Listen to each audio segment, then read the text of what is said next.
त्याच्यासाठी तुम्हाला सेपरेट भाग दिलेला आहे. 18 लोकांना पार्किंगची हे म्हणतात ना. अहो आम्ही त्यांचं सगळं टाळलं, ह्यांच्या म्हणण्याप्रमाणे आम्ही केलो.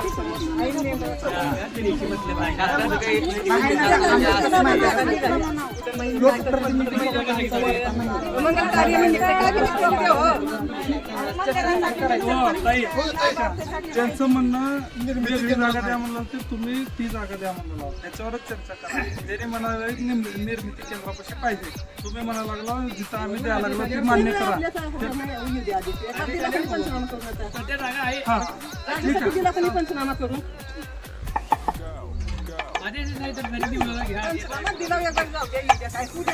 पंचनामा दिलं परंतु त्याचं उत्तर अजून आलेलं नाही, बरोबर आहे का? आल्यानंतर मग पुढचं निर्णय. कलेक्टर साहेब का डावलून मिटिंग घेते ते लाभार्थ्याला, मी स्वतः ह्यांना घेऊन गेला. किती वेळ होतो तुम्ही तात्काळ कलेक्टर पाशी, कितीपर्यंत होतो पोहोचायचे माझ्या? ही एडी जनता आहे का? नाही पाठपुरावा करा ना. पंचनामा दिलं साहेब तर काय झालं त्याने आदेश द्या म्हणायचं, त्यांना आदेश द्या म्हणायचं. लाभार्थ्याला मान्य नाही, लाभार्थी म्हणतात आम्हाला तिकडं द्या म्हणतात, सरपंच म्हणतात की नका आम्ही तिथं देत नाही, असं छोटा मोठा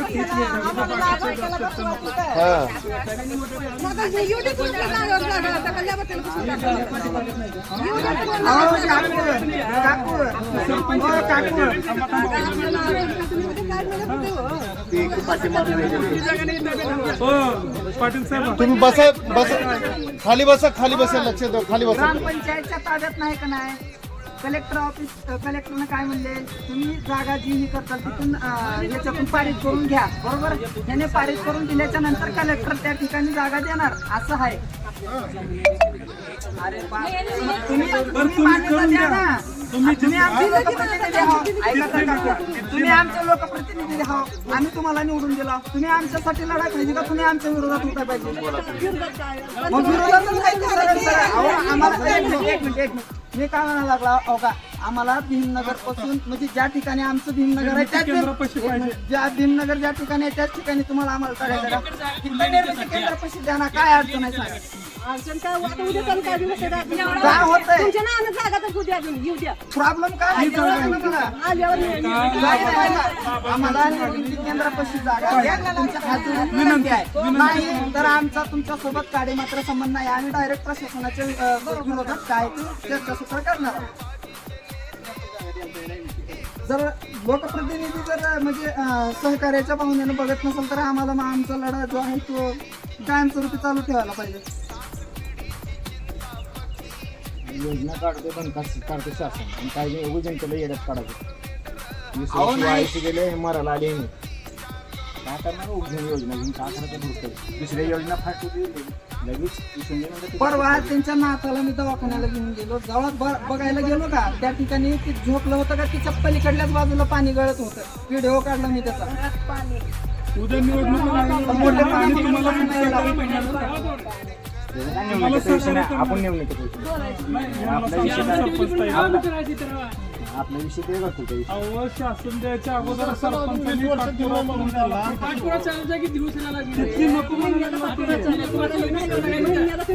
नको म्हणायला लागले, तिथली नको आहे जागा इकडं पाहिजे, विनंती आहे.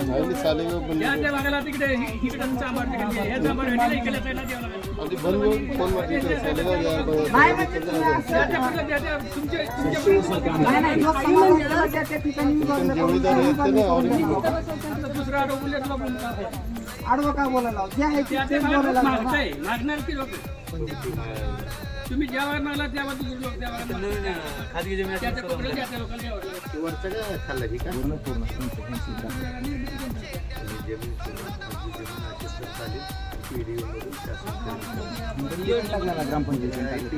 पंडित दीनदयाल उपाध्याय योजना आहे ते म्हणले जमीन शोधून लगेच कळवा म्हणजे शेतकरी कोण देत असला तर जोडती म्हणजे त्यांना बोललोय, त्याने मला फोन सेट केले ते फोन केले ते आता मेसेज ते आहे म्हणले की नंतर मला मी फोन केलो, खाजगी जमीन कोण देऊ शकत नाही. आमच्या क्षेत्रात जमीन कोण देऊ शकत नाही विचारण्याच्या अहो हो का सोडा सगळा मुद्दा एवढाच आहे, सरपंच द्यायला तयार आहेत एक जागा, लाभार्थ्यांना ती जागा पसंत नाही, त्यांना कुठल्या जी सुविधा पाहिजे होणार ती तिकडे पाहिजे. पण मला मान्य ऐकून घ्या मला मान्य त्याला मान्य बरोबर आहे बरोबर ऐकून घ्या तिकडे सुखसुविधा होते का आता एखादं म्हणजे खूप बाळ आहे मी जाणार कुठं तर बाहेर कसं राहायची हो इकडे काय हो आपण जो मुद्दा आहे ते बोला ते पहिला ते काम करा, शाळानंतर जवळ आणू.